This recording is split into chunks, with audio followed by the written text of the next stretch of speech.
everybody. Welcome to Taped Crusaders. This is a really good one. Trust me. This is your co-host, Mike L. And as always, I'm joined by Joshua Mervell. And today we're going to be taking a look at a movie that I don't think anybody here has ever heard of before. And no one tonight, watching this pretty has ever much. heard of. Yeah. Right. The Specials, written by James Gunn, 2000 movie. That's right, 2000. Yeah. And as always, we're joined by Meteor co-owner Champ Ian. Hi. Hello. Hello. Who insisted that we screen this film for our audience. I, going in, did not think I would be insisting nearly this loudly. But I put my foot down for this one, and I'm glad that I did. Nice. Me too. And guess what? Somebody in our audience was so impressed that she demanded that she join us for our review. I'm here again. Bossy. Yes. I'm here again, and I did not expect to be. Well, guess what? You know what's even weirder is this is actually a different podcast. You've been on Laser Brains twice. This is Taped Crusaders. Oh, and I you didn't can realize. tell because Whoa. the set is exactly the same and the lighting is exactly the same. And the I didn't background's the know. same. I thought it We was use all the one red thing. tables for Laser Brains. I We use just the call blue it the tables for Tape Crusaders. podcast. I go, they're doing the podcast. The podcast. It Yeah. That's doesn't what matter everybody which says. one. Yeah. It's pretty much one So, big and I'll podcast. watch. Sometimes I like to watch you guys do it, and sometimes you say something, and sometimes you say it's another thing, and I go, it's the podcast. That's It right. doesn't matter Just like our viewers at home, right? All of them. Yes, yeah, all of them. One, I think, two, to be three, fair, I four. think we might have more viewers than the Specials had viewers when it was released in theaters. I don't Which is think so that'd sad. be that big of a stretch. Yeah. We stopped doing plot summaries, but we're not going to do a plot summary, but we're going to tell our audience what this movie is. Yeah, it would be a bad idea to Yeah. kind of fill you in on the gist of the movie. So this movie is like a mockumentary-ish style movie about a superhero team who is like the 6th or 7th best superhero team, so they're not Yes. great. And it's not even really about their powers or them saving lives. It's their interpersonal relationships and kind of what they do It's about, as like, a team on their off hours. like one bad, but like also kind of an awesome night. Like Yeah, it's like yeah. one kind of evening You're totally that they right. I do didn't over notice it. But that. like You're a right. bunch of stuff happens, and it's awesome. Yes. Yeah. It's literally a day in the life of. Yeah. Well, the opening credits, they're waking up Yep. and starting their day. That's a good Yeah. point. Yeah. And it was a good opening because I got all of them immediately. yeah. Yeah, and we're not going to talk about the whole plot, but yeah, you basically follow these superheroes kind of waking up in their headquarters, which is just a regular house. They go about their day. We get to meet all of them. We see their routine. We see their meetings. And then we find out there's a little bit of trouble in the hen house. And then that kind of snowballs. Then they have like a gala. Press like conference for they've- action they've figures. recently gotten a deal for action Right. figures, Yes. which is a huge deal for the superheroes because like it's like, oh, that's their big thing. Like It's like it's the Oscars getting, for them. Yeah, it's getting Right, a yeah. toy deal for the Right. not Hasbro, the other one that they've Cosgro. made, Yeah, they've made up for the movie. Right. That they made up for the movie. It's like, oh, we have toys now, Yes. right? Which is funny because that's how most movies make a lot of their money. Yeah. is Totally. within the toys. Right. That makes sense.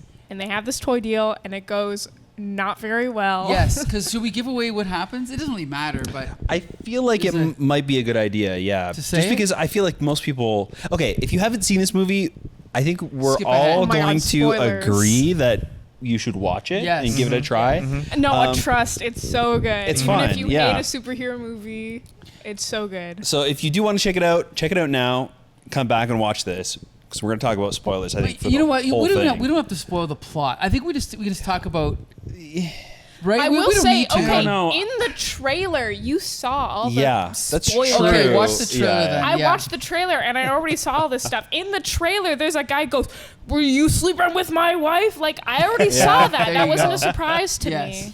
Okay. Yeah. Okay. So to be fair, then that's the big twist in Yeah, the middle, yeah. which sends the rest of the story spiraling kind of thing. Mm-hmm. The team ends up breaking up, and then they all kind of go their separate ways, and then I don't want to give away the ending, but it actually ended in a surprise me Yeah. because this is my second time seeing it. I kind of forgot what happened. Surprisingly at the end. earnest. Yeah. Yeah, Right. yeah. Right. Right. Yeah. Yeah. And we have to remind everyone, this is a James Gunn script. You mentioned he'd already done Slither, right? No, Slither was after this. Yes, even Scooby-Doo was after this. So Okay. this is one of his first. Yes, and this is kind of how he got noticed Yeah. apparently. And I did Really? yeah. Like, he got noticed because of this. Apparently, Well, yeah, let me check. Like he was already in Hollywood, maybe like struggling, but he said that this movie did not help his career, but the script itself did because the script got noticed. That makes sense. I And- buy that. Yeah, I think clever. it's a shame. Like, Well, the movie made less money than like Meteor does on like a good Well, night. You know even what I mean? less- my- $13,400 and something dollars. Right. Like my less than 14 boyfriend grand. looked up like how much the movie cost to make after. It was like $1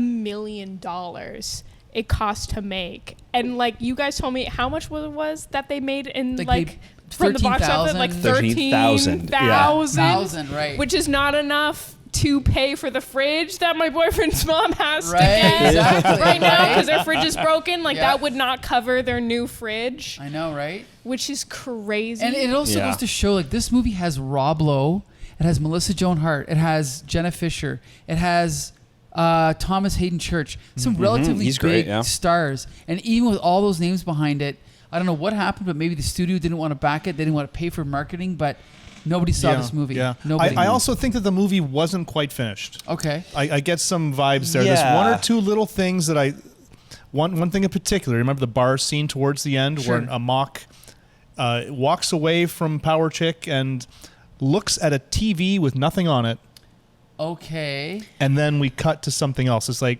that should be something The else. effect wasn't finished, maybe? Yeah, that doesn't really make sense. There's something on the Okay. TV. There should be something on this TV, but there isn't. Well, I missed that. You know what I think that was? And I think I missed that the first time, is that he was probably looking at an empty TV, and that's the TV that he brought in at the very end. He's like, you wanted this Yeah, big that's TV? what I I- got Oh, it. maybe. I got the big Yeah. TV. It was just a little TV, though. Well, because I was thinking, I'm like, where did he get this TV from? Like, did he buy this? I think I missed that.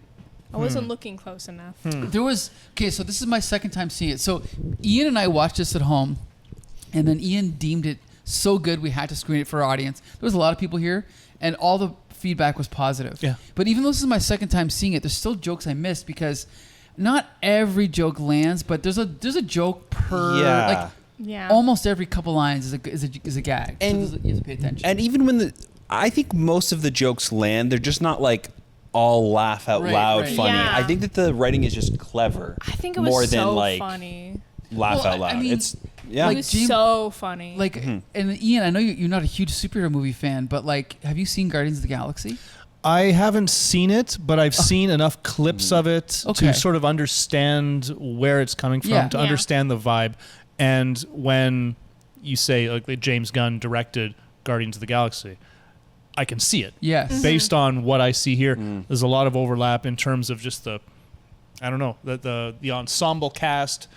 Everyone has their own little weird tick. Yes. And it's very, very fast cut, and it seems I can see the parallels. Well, and also the humor of he seems to really like these characters. Like, let's face it, he likes to write really dumb characters Yeah. and literal characters. And in this movie, I don't remember the actor's name, but the guy that wore the mask that was always scared of revealing a secret yeah, the US identity. Bill. strong one. I don't remember. Which one was That was his Bill? power. US Bill. Is that Yeah. US Bill? Like, that's a total James Gunn character to me. Yes. Yeah. And then You know, And it's he was funny, the funniest. You know what's funny? I thought it was gonna get really annoying really fast, Yeah. and But it didn't. right. It didn't.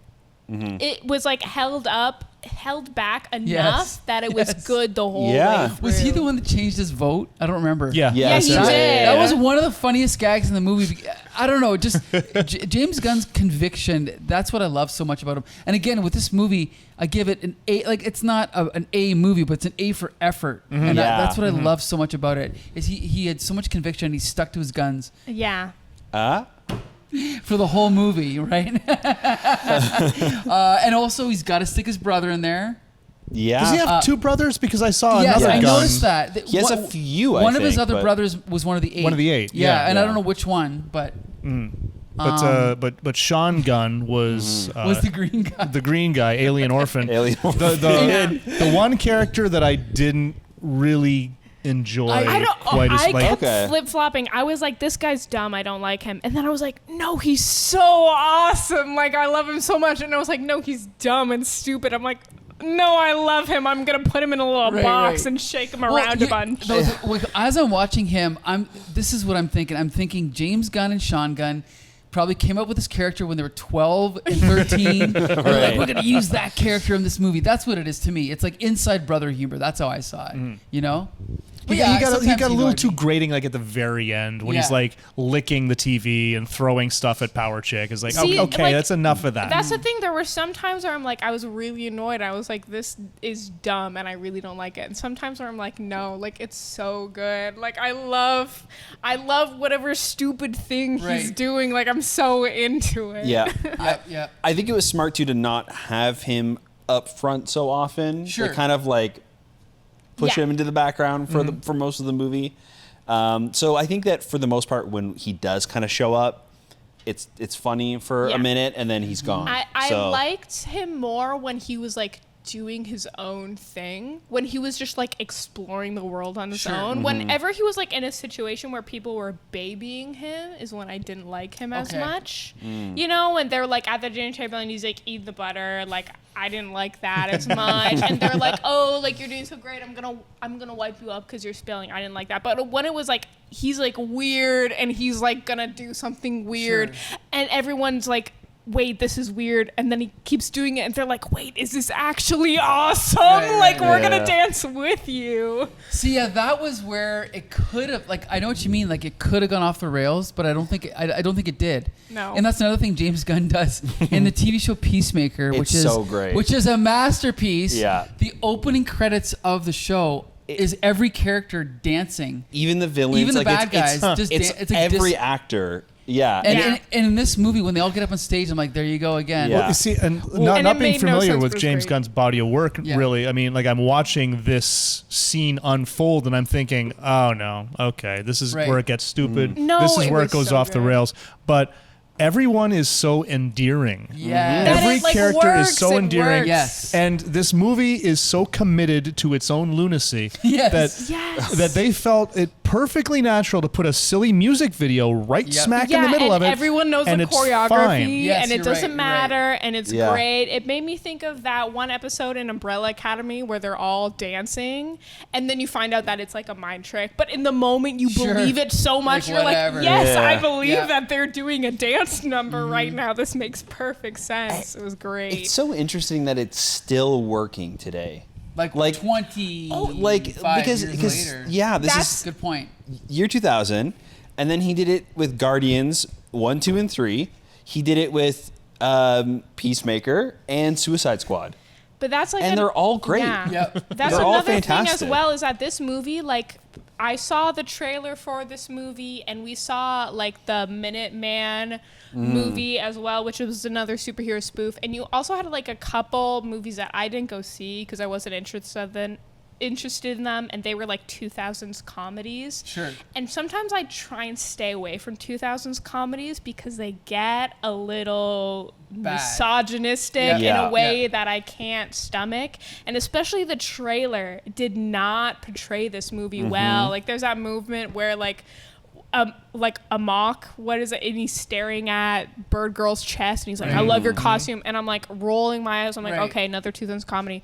I don't get that vibe at all Sure. watching the movie. Yeah. It's so Yeah. good. For a 2000s comedy, like it feels so good. You know And what it's I- interesting how hard to watching find. the exact same scene just in a different context it can changed, completely like it change it. changes it. It's so much better. What's interesting is that they actually farm out the editing of the trailers to a different company. So even though these guys made the Yeah. movie, they give it, and someone else goes, I know what's gonna sell, and they'll pick and choose. Well, the trailer house even got the primary cast wrong. I don't remember. Yeah. what they did. Yeah, they had- gave Oh, let me see. Sunshine Girl. Yeah, I saw her in there, Billing. and she was there Yeah, for yeah, yeah. one scene. It's because you know who she is, right? No. Melissa Joan Hart was Sabrina the Teenage Witch in Oh. the 90s. Okay, Yeah. okay. So she was famous at the time. So let's talk about the other actors, okay? We have to talk about Got him up Rob here. Lowe, who's technically he's kind of the star. Maybe Thomas Hayden Churches, but Rob Lowe, famous for being in the Brat Pack in the 80s. Then he had a big sex scandal, which we don't like to talk about, but then it killed his career. And then he was in West Specials. Wing. He was in the Specials. No, then he was in West Wing. And then in between, he was in Austin Powers. He was in Tommy Boy. He was in like all these weird comedies.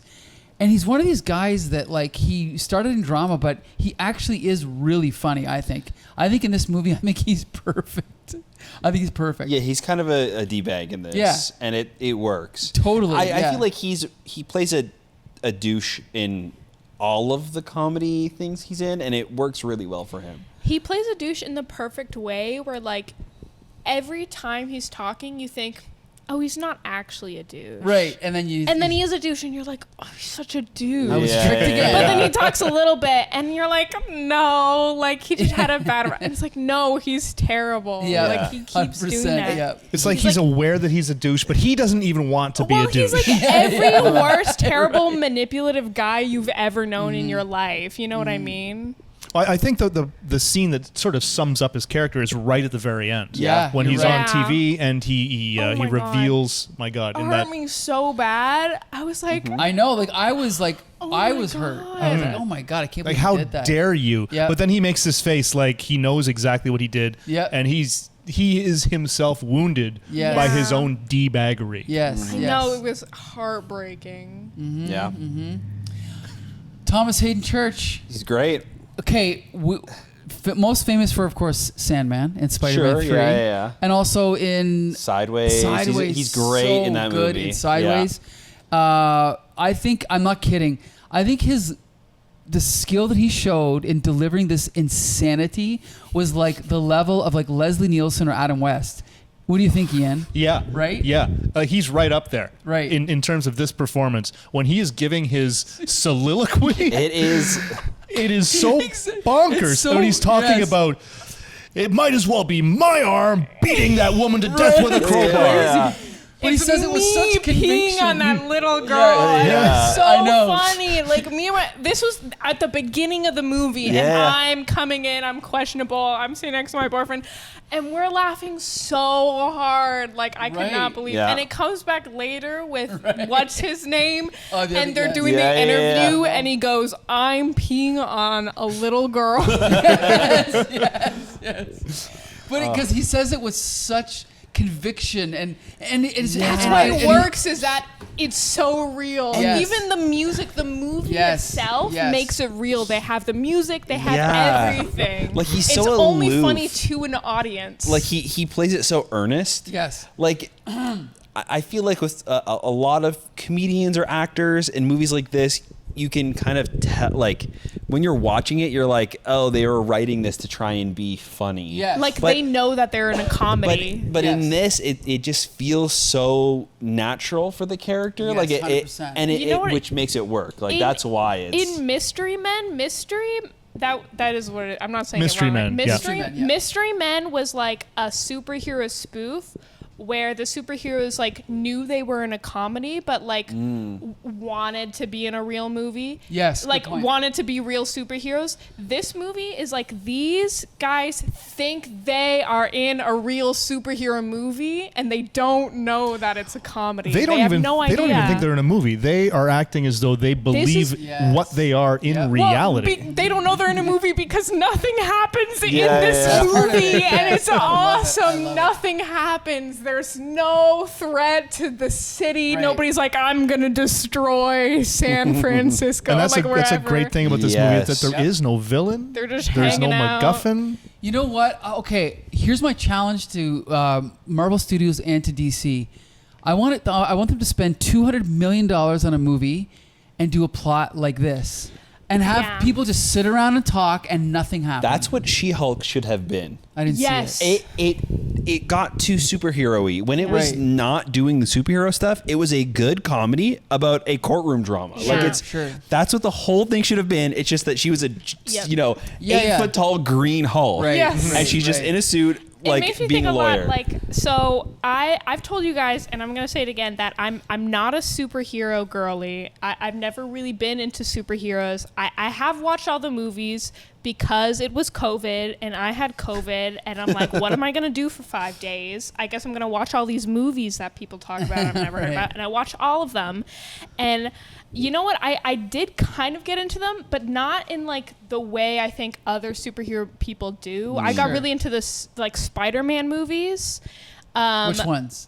I don't know, just like all of them. I just like the concept. I'm like, this guy's cool. I could watch more of this guy. Spider people are all right. And I tried to look up. There was a moment where I'm like, okay, maybe I'll read the comics then if I like this guy. And I couldn't find, like, I either had to like subscribe to a website, which I didn't want to do, or I had to go buy a comic, which I didn't want to do. So I'm like, I'm not going to do that. What I'm going to do is what I'm do with every franchise that I'm really into is I'm going to log on to tumblr.com. Oh boy. I'm going to look at fan art and I'm gonna read some fan fiction, whatever, because I have nothing else to do. And do you know what every single Marvel fan fiction that I'd ever read is about? It's not about some terrible monster defeating the city or whatever. That's in the background, sure, it's there, but it's like, oh, we're in Marvel HQ and this superhero is dating this superhero. Because that's more but interesting. this superhero is upset because they actually like that other superhero, but they've never said anything about it. Like, that's what it's about. Like, every like fan creation from this franchise is never about the next big bad. It's about how are these people talking to each other? What's going on? Yep. What about a late night movie that goes awry? Like, and that's what this movie is about, and it's great. It's awesome. I love it. I totally agree. In fact, did you, in your viewings, by the way, if you're looking for Spider-Man recommendations, there's a Spider-Man podcast called Here Comes the Spider-Cast, hosted by Josh and I. Anyway. I'll look at it. Yeah. Once again, like, I don't dive too deep because there's too much and I don't know anything about it, that I just sort of like, I scoop up what I like about it and I kind of ignore the rest. It's a lot. It makes me think of, there's this, I'm sorry, I'm like really derailing a lot. Okay. Tell me to stop if you want me to stop. I think this is the most anyone's talked about the specials, the movie Yeah, in history, Yeah. and This is the only review of the specials on I think James Gunn would be thrilled. This it has a big following online. There's this French superhero children's cartoon called Miraculous Ladybug. Yeah, I'm familiar. And it has a really large following online, and it's the only show I've ever seen people be a really big fan of for concept alone. Because let me tell you, there's so many fans of this show, and nobody cares about the TV show at all. It's also, nobody cares about the like, show at all. Not well produced or made. Okay. Like, it's rough. It is a children's show. It is so bad, and there's so many fans, and Very low budget. Yeah. Nobody cares about the show at all. They watch the show for concept alone. They like the idea of this superhero, like the idea that's behind it, and this superhero, and the relationship between them, and they take that from this show and run with it. Nobody cares about the actual source material at all. They only care about this. And like, that's the vibes I get from this movie. Like, it's taking the things that I kind of like about superhero movies and just getting rid of the rest of it. You know, I don't care about the Pentagon or saving Gotham City. The giant ants. Or the giant ants. I care about Batman and Alfred and what's their relationship like, and how do they deal on a day-to-day basis. Well, I think it's a testament to this movie because there's like what, 10, like close to 10 characters on this superhero team, and nobody knows who these people are before going in and watching this movie, but by the end of it you have a connection with every single one of them, and it's just through the like goofy dumb shit they do in the movie, and they don't have to like stop and tell everybody's backstory. You just kind of get who they are by how they act. Like, I feel like every single one of them has a distinctive personality, and they pull things from real people. So you make that connection in your brain. Like, I know a person exactly like this, or I know, you know, this goofball. Everybody kind of has this like archetype, and the writing does a really great job of making you buy that they're like a family by the end of it. You're totally right. You can feel that vibe of a family, 100%. Yeah. And also, we've talked about this before. Avengers 2. You've seen it. Did you get to Avengers 2 in your viewings? The Age of Ultron. So I've seen almost all of those movies, like up to that big thing, because I watched them because everyone was talking about the end game, right? Sure, And I okay. was like, that's why I watch all of them. You can't ask me questions though, because I watch all of them literally back to back to Gotcha. back Gotcha. to back Yeah, to yeah, back. makes sense. Okay. In a COVID sickness, like Fever I dream? just Okay. watched all of them in a row Okay. immediately. So there's a scene in Avengers 2 where they're basically at a party and they're all in plain clothes and they're sitting around talking for like 20 minutes or so, 30 minutes. Yeah. And it's the best scene in the movie. No, I know exactly what you're talking Yeah. about, because Yeah. that's what everybody online takes from those Yes. movies. It's That's what so- everybody likes about like Marvel, like about Right. It might be the Avengers. best scene in any of the Right. Marvel movies. And Like, you're it's so right. endearing. And you're yeah. sitting there going like, I just want the movie to be this. Yeah. And then they make it the opposite. They make it crazy action, stupid Look floating at Star scene. Trek 5. What was the Right. one thing we Yep. all Yes. wanted from that So movie? real. We Them wanted just them to camping. just like camp and shoot the shit Yeah. around a That's campfire. exactly what I was saying. I was saying that the Yeah. movie should not have had that God subplot at all. It should have. Yeah. They should have stayed in Yosemite Park the entire time. I Yeah. would have Yeah. loved that movie. But you know what? A major studio would never risk that. They would never do No, it. they Would never do it. wouldn't. But they've got to try. They've got to. To me, they've got to take that chance. Even if it's just like Guardians of the Galaxy had 3 movies, but they also had a holiday special, Which was fun, yeah. and it was fun, but it wasn't as good as it could have been. No. But like to me, like did you guys see the Thor little short films? so good. Oh my God! Go to Disney Plus. Did you see these with Thor with his roommate? No. They're better than any Thor movie. I think that they were just made to promote the new Thor But they're- movie. yeah. And I think it was for Thor: The Dark World, maybe. No, I think it was, or was no, it for had to be, Ragnarok? 'cause it was what's his name, Taika Waititi. I thought so. Yeah, but it's him. okay. But like the thing is, it's like okay, we've got a $5 budget, we've got 2 actors, Yeah. and they just do a mockumentary of them arguing about being roommates with each other. Yeah. But it's like funnier than any Marvel movie. So to me, now okay, stretch that. Now give us 45 minutes. Now give us an Yeah. hour and a half. Do a TV special. Do like the Guardians of the Galaxy TV special where Yeah. they just are, I don't know, sitting around doing something. Well, Why I feel not? like that would fix like my main gripe with Marvel movies, and I'm almost scared to say this because there's like a bunch of nerds who like superhero stuff. Only us two. Like, He doesn't. I get nervous saying this because I know everybody likes these movies, but like I have a thing with Marvel movies that I really didn't enjoy most of them, because the thing with Marvel movies is that you always have to have rising action. You know, you have one movie and you have the big bad and the rising action in there, and then the second movie you have to top that. You have to go even more. We talked And you about have to go this. even Yeah. more. Yeah. And it's also why I couldn't keep watching the show Supernatural. Because by some point they're in the 3rd season and they're already fighting the devil from the Bible. Yes. And it's like, how much more? But they have to keep rising the stakes every time, Yes. every episode. Yeah. And it gets tiring. The only episodes of that show I liked was the one where they get caught in a terrible game show.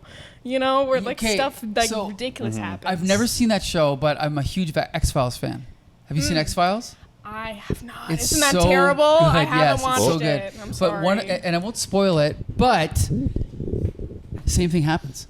So it's like they start the show with They jump the shark. They but, encounter yeah. like, oh, there's a werewolf in Yeah. this city. Then there's a vampire. Yep. Then there's a ghost. And then there's a government conspiracy with aliens, maybe. And then they spend 5 seasons investigating it. And then they reveal, oh, there actually is a government conspiracy with aliens about the alien. And then the next week, there's a werewolf in Yep. New Jersey. No, you can't. No, you can't do You can't that. go back now. You know, it's, Nobody cares. It's the same thing, and this happens over and over again. This was the downfall of Doctor Who, and it was the downfall of BBC's Sherlock, is that they kept raising Good the point. stakes over and over again, and then they failed to meet these risen stakes that have risen so high that no narrative plot can manage it, and it just crashes and burns. Okay, we're gonna go off on a tangent here. I gotta talk about Doctor Who quickly because this is Oh what no, I realized. I should have said I'm that, just because you gonna know say what? I'm quickly. with you, and this Yes, happens every time. because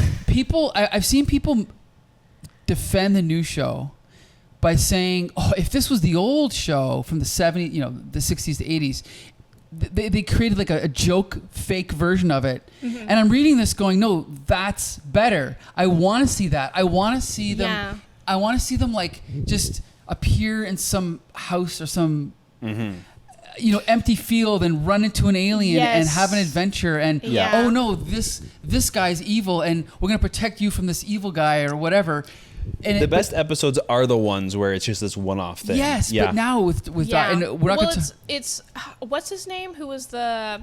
Was it Russell T Davies? Yeah, Russell T Davies had it right in the beginning, where every episode was like its own little thing, and you would drop tiny little hints for a main thing for that whole season, and it was just like it was a little thing. You know what I mean? Like every season there would be that main thing. The first time it was that bad wolf. Yep. And it wasn't a big thing, but it was like it felt big because you kept name dropping a little bit. Second one, it was the master. You know, they kept talking. There was great. hints about even River the Song president. too. All that stuff was Well, see, River Song, like you get into it, it was really good. I love River Song, but it's indicative. Stephen Moffat took that and like yes, it was good, but he pushed it too hard and he kept building and building and building. Right. You know what I mean? Because he was like, I'm going to drop hints. I'm going to do the same thing. I'm going to have episodes that lead into a bigger arc. But he kept pushing it too hard and it fell through. And I know, Ian, you haven't seen Doctor Who, so you have no idea what we're talking about, right? I haven't known what anyone's been talking about for the last I am so 25 sorry. minutes.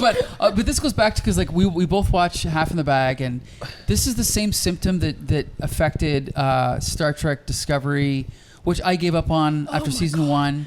Right, and it's the same. You know, you've seen their reviews, right? Because their reviews. I've seen some. Okay. I've seen a bit of Discovery as well. Because I didn't watch Discovery season 2 or 3 or whatever, but they talk about the Red Angel. Oh my God. This is what these shows do: is they'll introduce a mystery in episode 1, and then you'll watch the whole season. You get to the end, and it's always It's a so disappointment. bad. It's And Doctor so Who bad. did it last season with the reveal of.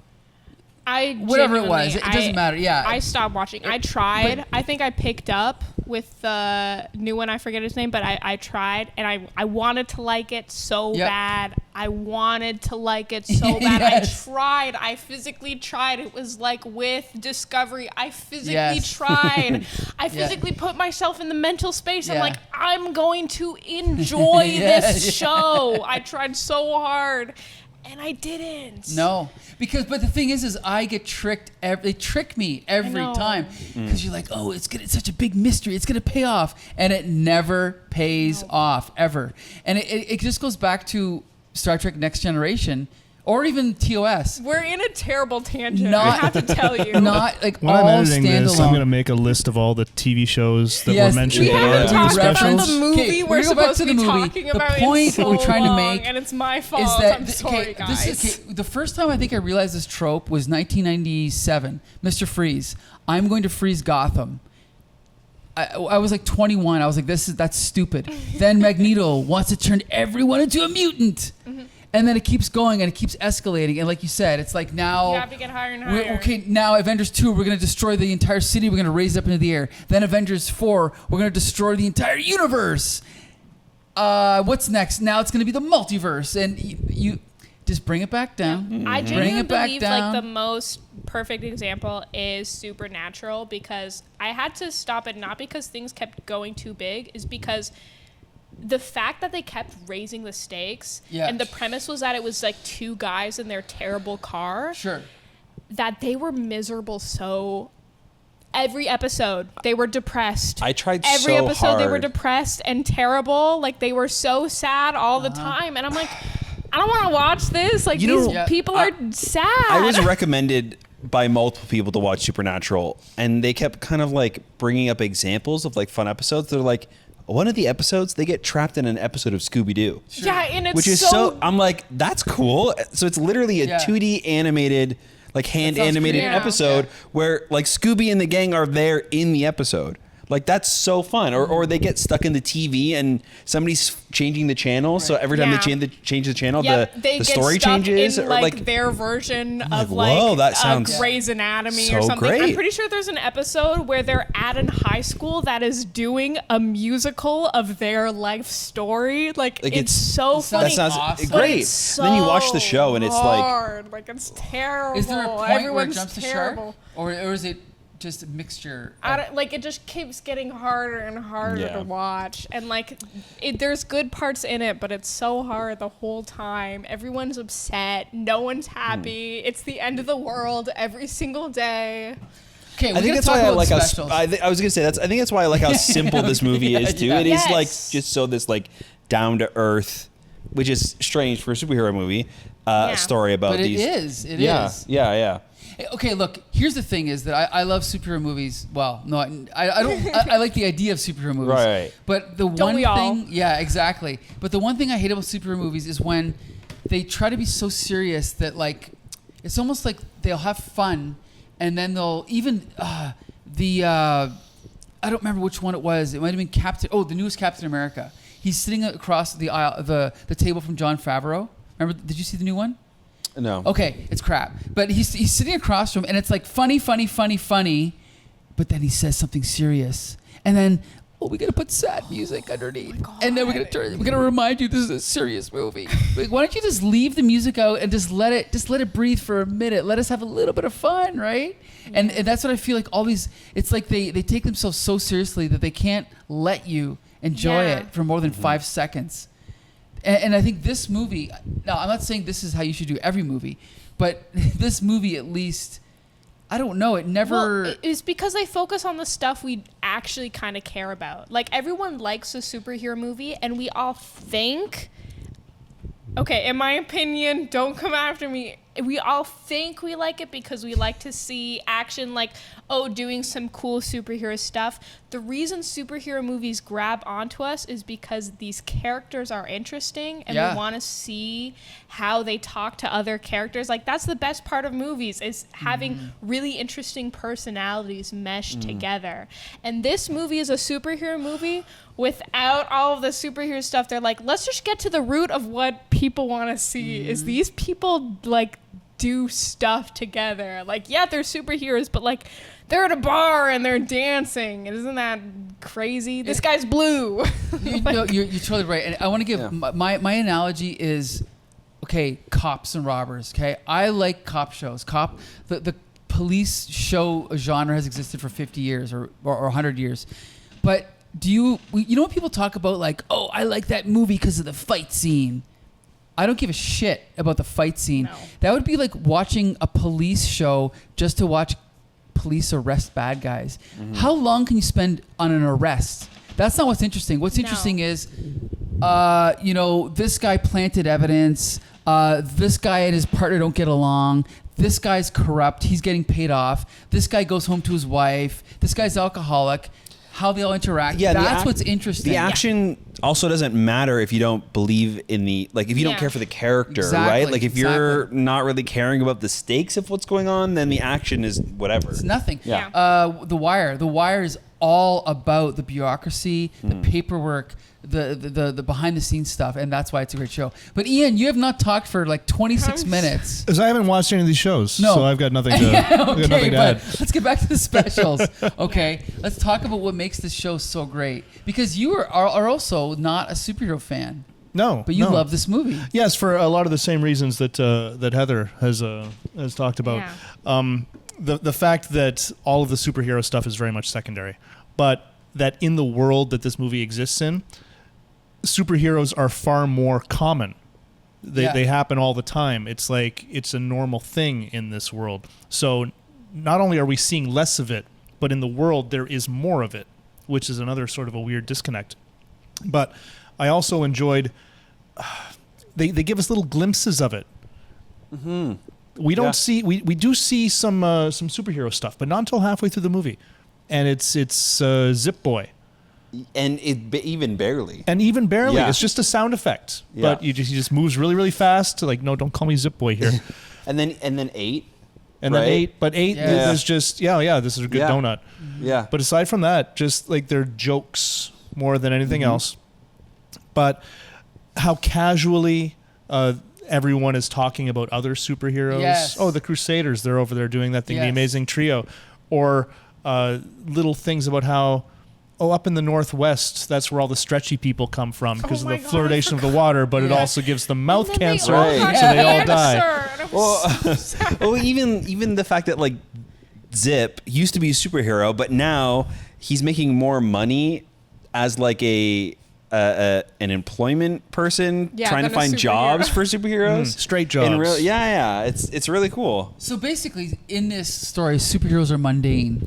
They're commonplace. A little bit. Right? Well, I It's love not that so- it's like such a normal thing, but not in the way that like in X-Men, superhero powers are a normal thing, and the fact that like, oh, it's a mutation, like it's happening in this time era, like it's gonna start happening more and more and more. In this movie, it's like, yeah, it's a normal thing, but not like, oh, And it's people are just accepted. mutated. Yeah. If you notice, everyone's backstory is like, oh, I ate this bug from a mummy. Like, Right, they're yeah, yeah, still yeah. normal superhero yeah. origins. It just happens all the time. They're like, when I fell into that vat of acid Yes, that was and great. I I gained love that. superpower, it's not like, oh, I was just born with the mutation. Yeah. Like, They're more like rock stars than anyone else. Yeah. yeah. They're not supernatural, even though they're supernatural. Right. They're just looked up to by people. Yes. Yeah, and the fact is, you're right, because they have merchandise, they have Yeah. toys, they have whatever, and that plays into that. And it reminded me a little bit of Ghostbusters, which is like, to me, I've actually said I think it's one of the greatest superhero movies ever made, even though it's not about superheroes. But it's Ghostbusters, because it's about people forming a team, getting a I've headquarters, never thought of it that way. getting a ghost mobile, right? They have commercials, and then it goes into that. But it's also about like starting a business. And in this movie, they have their own headquarters. Yeah. It's also, this is also realistic. It's like, if superheroes were real, this is what they would do. This is how they would act. Take away the humor, and the realism's still there. Like, they go on a date together, and they're revealing their, Yeah. like Nightbird with Rob Lowe, but then also when Nightbird's on the date with James Gunn. Oh my God. Right? Like, it's just. That scene was so real, and it was so funny because it was the most terrible date I'd ever seen. Right. The moment was where she's like painful. so like giving off "I'm not interested" vibes in you at all, and this guy is so oblivious because he's just trying to score so bad that he's looking at her, and she's like, "I'm not into you," and he's like, Yep. like I was like, "Oh no, oh God." It's a good conversation, though. Okay, I gotta mention this too. But it's almost like redundant to say it. But like, Quentin Tarantino had a similar idea when he did Reservoir Dogs. He did a bank heist film where he does not show the bank heist. He shows everyone planning the bank heist, and he shows the aftermath of the bank heist. And it's just interesting. I think Reservoir Dogs is a much better film, but I just wish this film would have got a similar amount of attention to just the genre bending, right? Yeah. Because like, has anyone in the entire world ever reviewed this film other than us? I hope so. The problem is that like the trailer, and this was like that was a normal original trailer, right? that As you far as I pulled. know, yeah. That trailer did not do that movie Right. any service at all, because I did not get that it was so genre breaking. I was thinking, oh, it's like another superhero It's like a spoof. stupid They're superheroes, comedy, but yeah. they're the bad superheroes, but they're gonna save the day anyways. Yeah. No, they don't do anything. They like find out their wife is cheating on them. They get a job. They like go on a terrible date, and they party at the club. Like, that's what happens in this movie. Well, and also, were you here for Mystery Men? I was. Okay, so Ian, can you tell us, what did Mystery Men do wrong that this film did right? Mystery Men took itself way too seriously. Okay. It wanted to be funny. It wanted to be a comedy. It wanted to impress people. It didn't. All right, this movie, The Specials, it didn't take itself seriously at all. It knew exactly what it was, and it leaned way into it. It leaned into the ridiculousness. Mystery Men was trying to be cool.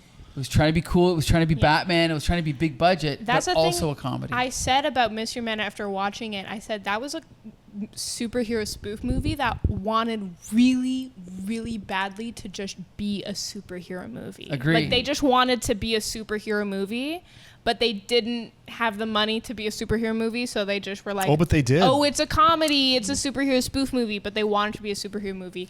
This movie is a superhero spoof movie. They're not trying to be the next Batman or Marvel or something. They are what they are, and it works so good. So yeah, to be fair, Mystery Men was a comic. They were comic book characters, and they did adapt it. Oh, I didn't know that. They were from Flaming Carrot, and they took the concept, they adapted it into a movie, but somewhere along the way, they were like, we'll throw money at it. Right? It was like $60 million. $65 million. Crazy Oh my amount. God. But it didn't, like, you have Ben Stiller, you have Janine Garofalo, you have these established comedians.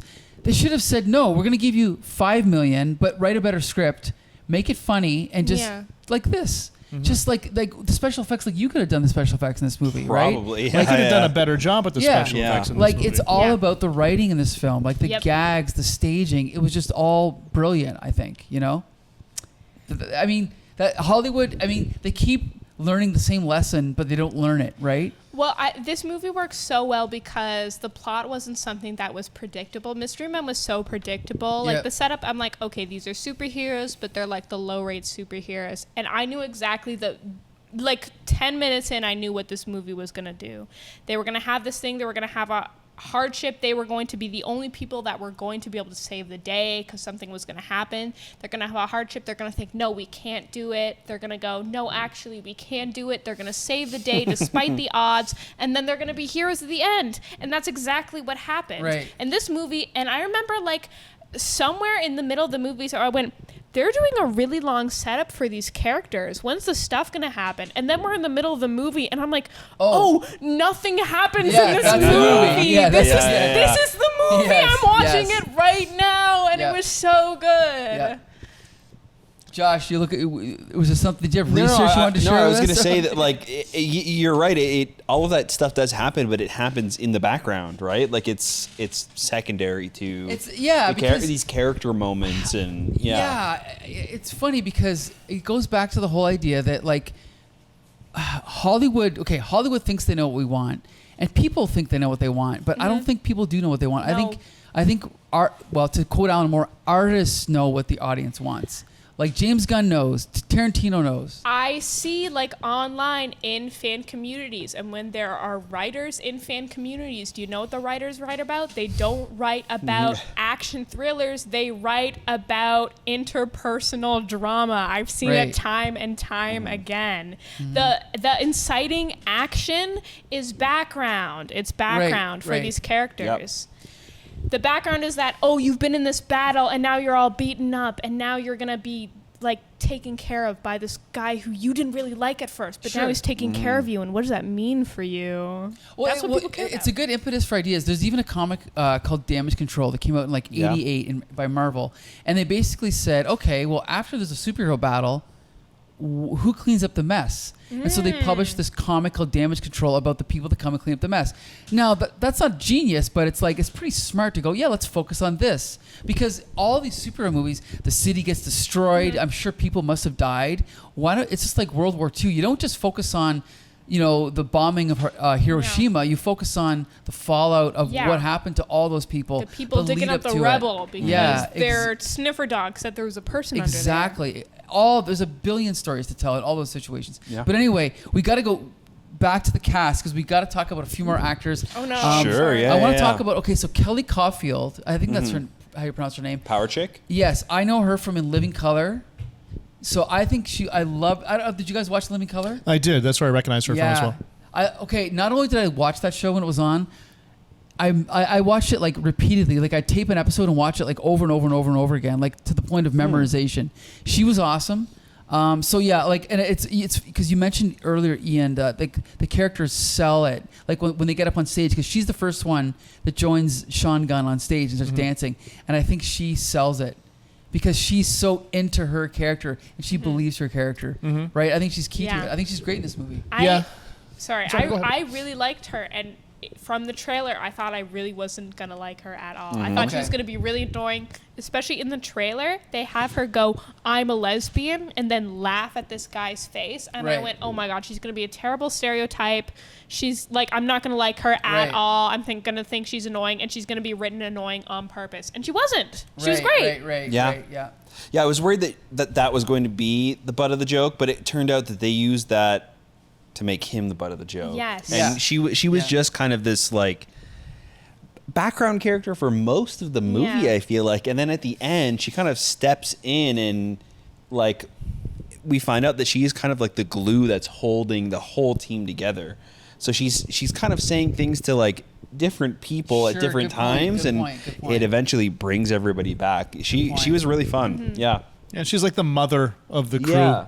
And you can kind of see that from the very beginning when she's taking care of Alien Orphan. Yep. Wiping him up. And Okay, then we have to talk about who's the girl that is Becca, but she plays Judy Greer. Judy Greer. Yes. Yeah. She was great. Okay. You don't know her friend, I don't know if you know her friend Becca, but she does another podcast with us, and both Josh and I, when we saw her on screen, we're like, yeah, that's Becca. That's Becca. But anyway, first of all, you need that character in there to be the contrarian. Like when Sean Gunn when Kelly Caulfield's trying to get him to say that one phrase, and then he says it but not really, and then she's like, Judy Greer's like, no, he didn't say it. Like, you need that character in there throughout the whole movie. But we talked about like the building of the family. You notice that she does feel protective of who I don't remember, because she punches out. Oh she punches out the And girl. I thought it was That's so my friend. good because earlier in the movie she was talking about her weak spot is her eye, because Yeah, it's the yeah. only spot that has shielding, and she was I didn't so even notice ready. that. She was so Okay. ready. Yeah. She goes, if you ever try and hit her, you gotta hit her in the eye. I didn't Yeah. notice Because that. like that's Okay. where her Yeah. invincible Right, shield stuff right, doesn't right, work. And then right, she right. punched her in the fucking eye. I didn't and even was notice like, that. Okay, Yes, okay, I that's loved great. it. I really liked her. She felt like Raven from Teen Titans. Yeah, Sure, yeah, 100%. Yeah, for sure. Ian, Raven from Teen Titans. No, just Oh, kidding. yeah, big fan of Teen Titans. No, what'd you think of Judy Greer? I've been a big fan of Judy Greer since Arrested Development, where she plays Okay. George Bluth's secretary. So Yeah. she's pretty hysterical. She plays the goth, the 90s goth, Sure. perfectly. Right from the very beginning, when, again, the opening credits and everyone's doing their wake-up routine, and she's just staring at the ceiling, Yeah. reaching over to turn off the alarm clock. Yeah. Once Looking again, straight you ahead. know, from the trailer, I thought like, oh, this is like the emo girl, and I went, oh, this is also going to be very stereotypical. Sure. Like, I thought this was going to be like a joke on a woke feminist Sure. Right. type of thing, 2000s comedy, and I didn't get that vibe at all. I thought she was really great. She was one of my favorites. I really agree. liked her. And kind of going back to what you said about like when she punched the invincible lady or whatever, I thought from the trailer that it was going to be like a love triangle type thing where like Yeah, she was me dating too. the Weevil, Right. and so that's why she punched her. But she was just sticking up for her friend. Yeah. Exactly. Like it's really, I don't know, it's really interesting that they chose that route in this movie, and Yep. it worked. Like it paid off, because I think up until then she was kind of like jokey. Like a one-note character. Yeah. But then she became real at that point. And you can see the moment that she does too. It's when Thomas Hayden Church comes back in from seeing his wife with the Weevil, and she's holding, I think it's Nightbird's little pig, pin. yeah. She's like, "Is this a pig?" And he's like, "It's a pig." And he walks up the stairs, and she's like, Yeah. Yeah, something's wrong, Something's amiss. and I Yeah. care about it. And then when she gets approached by the other team, she's kind of like, "Get the fuck out of here" type of thing, Oh, and to it's Melissa Joan funny. Hart? Yeah. But I feel like there's something behind it where Yeah. there is this like sense of sadness, even though she is like putting on this 100%. rough exterior and she's like 100%. saying some jokes. Then they go inside, and then Minute Man and her have this like heart to heart, and we see them kind of like naturally connect. Sure. So yeah, I think she does a great job in this movie, and I think up until that point, I feel like up until the action figure scene, it was kind of more of just straight up a comedy. Yeah. Sure. And then Yeah. it was kind of like a turning point As where I soon fell as in they- love with all of them separated, and you could really see them be their own person, and you were like, oh my god, I love all these people. I want 2 more movies of all of these guys hanging out right now. Yeah. I agree. So yeah, the comedy is really hidden well as this setup to kind of establish the characters up until the point. 100%. So yeah, she's great. Yeah. Did you say anything about her, Ian? Mm-hmm. Yeah. Okay. Yep. Okay. I just wanted to make sure. We don't talk about everyone, but we got to talk about the guy who played the Blueface guy. What's his name? Jamie Kennedy. Yeah. Jamie Kennedy. I mean, he was great in Scream, and all the Scream. I think he was in more than one. No, he wasn't. He was killed in the first one. But anyway, I think he was actually great in this film because I didn't catch him acting at all. He totally believed his character. He was never trying to be funny. He just was funny. What do you think? Yeah, no, I thought it was great, and I think about seeing him in that opening sequence where they're all getting ready, and I got their characters immediately, and like all of them, like Death Girl's like sitting there staring at the ceiling, Weasel's like getting ready, he's like smoking a cigarette or something, and we see this guy and his room is like terrible. It looks like my bedroom in like the worst week of my life, you know what I mean? And like he's trying to find something, and he's like tearing through stuff. He's like peeling off the sheet of his mattress that's lying on the floor. Like, I thought it was great. I very much enjoyed him. Mm-hmm. He's a degenerate pervert. Unabashed degenerate pervert. Mattress on the floor is a really good touch. I thought it was the copy of Barely Legal in the foreground as he's going through his room looking for something. Yeah. And just the most vulgar of them all. Sure. Right? And just like great lines too. You're 12-stepping me to death here, bitch. It was so fucking good.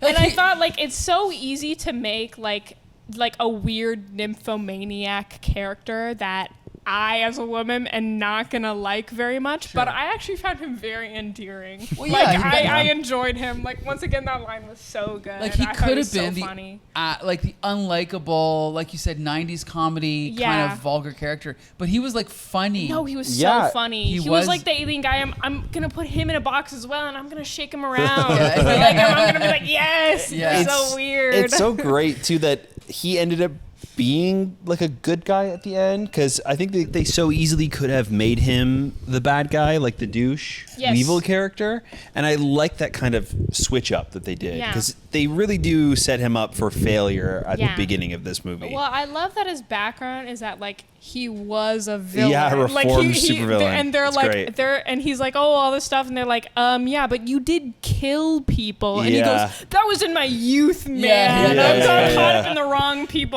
people being supervillains. Right. And they did, I think, a pretty good job with his like blue makeup, and he's got these like crazy red eye contact. I mean, for the most part, there's only I think a couple of shots where you could see his like lipstick is starting to fade a little bit in the corners, but all I think they needed to do was like a blue eyeliner, and like it would have like totally sold for me. Yeah. So he's a fun character. Champion, what do you think of Jamie Kennedy? I thought he was perfect. I thought he was great. I don't think that he would have worked as a villain, to be honest. With this cast and the fact that nothing is really happening, we were just telling the stories of the people. He's brash and over the top. Yeah. He's too obvious as a villain. Mm-hmm. You need someone like Rob Lowe to sort of be the sneaky, greasy guy. Sure.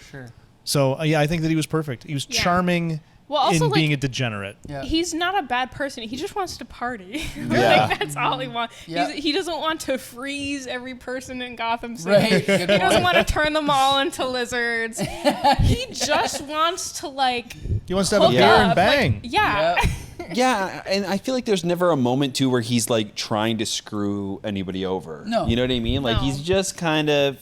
He's also like surprisingly not the creepiest towards the women in the group. That's Minute Man. He's the creepiest, which is funny because he gets a date in the end, and he's the creepiest. No, the other guy, like, despite talking the talk, he's not the weirdo. You know what I mean? That's a good point. Are there any other actors we want to talk about before we wrap up? We should probably talk about Jordan Ladd, plays Nightbird. Oh yes, yes. She was really good. She was technically the eyes of the audience. Yeah, right. Yeah, she was and really the emotional center of the film as well. I wish we had gotten a little bit more from her in the movie. I feel like that's the one thing that was missing. She was very much present at the beginning of the movie, and then at the end, she's kind of like the heart, of the story. But I feel like towards the middle, but I think she did a great job, and her powers are very funny. I think that she does a good job of like being funny without saying any jokes. That's a good point. Yeah.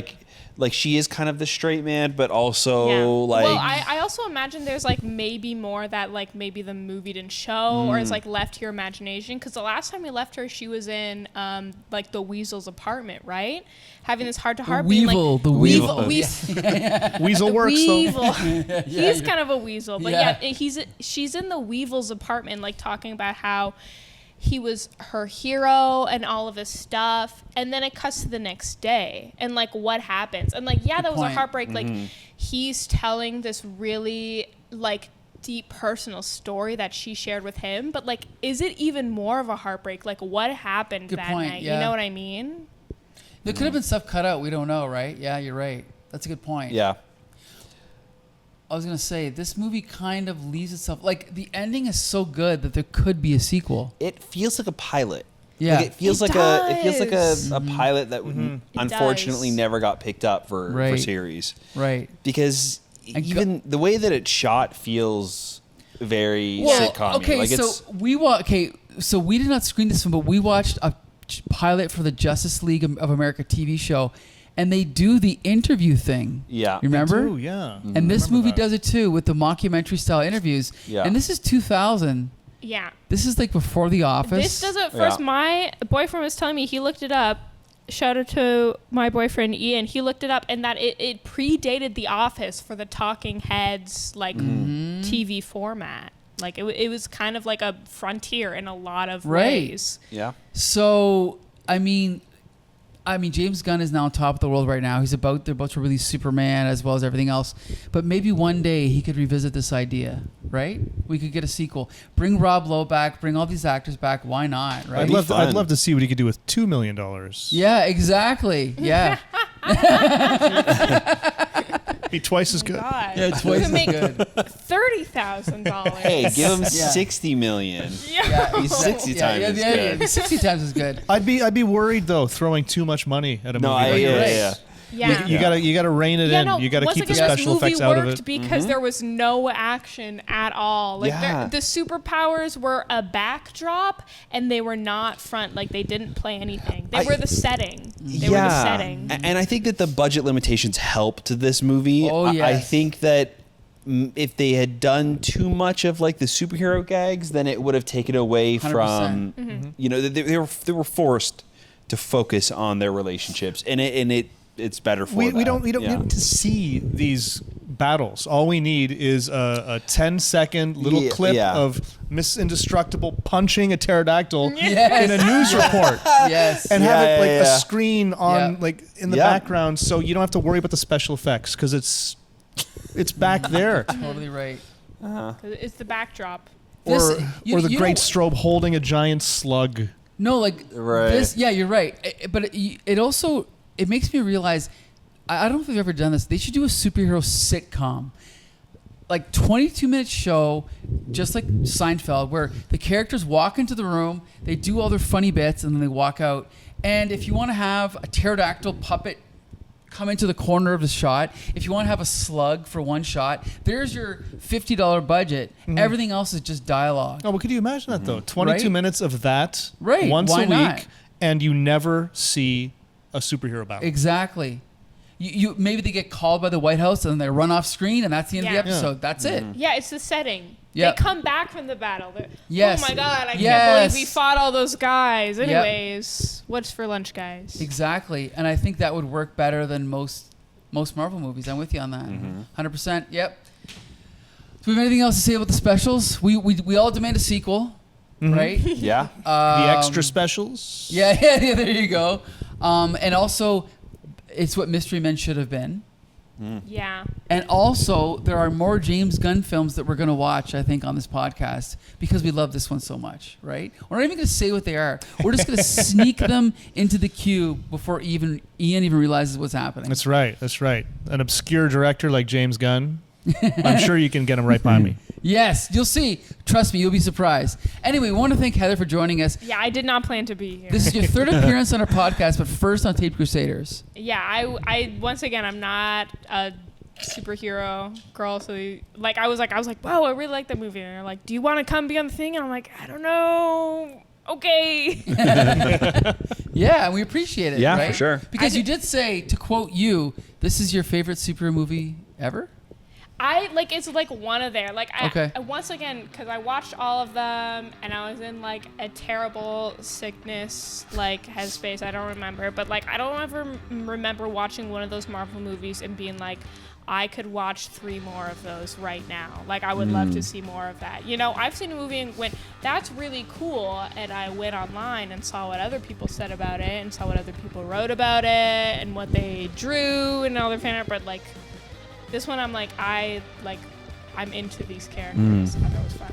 Excellent. Champion, we want to thank you for forcing us to watch this movie. Yeah. Every once in honestly, a while, thanks. I get one right. Yes, we I really almost missed appreciate it. We also want to thank you for hosting movie night every week. Anytime. Meteor. Anytime. Thank you, Ian. That's right. We have comedies coming up. We have Yeah, James Bond, that's a comedy? Well, wait. We have spy movies coming up. We have comedies coming up.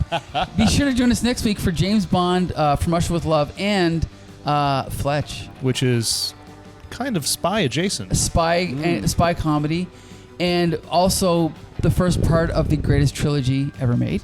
If you've never seen Fletch, this is the first of 3. Have you ever seen Fletch? Oh, I didn't realize that there were 3 of them. Oh yes, there's 3. Okay. Yeah. Second one kind of sucks. The third one's great. Anyway, but be sure to join us every Wednesday at Meteor for movie night, Uniplex, right?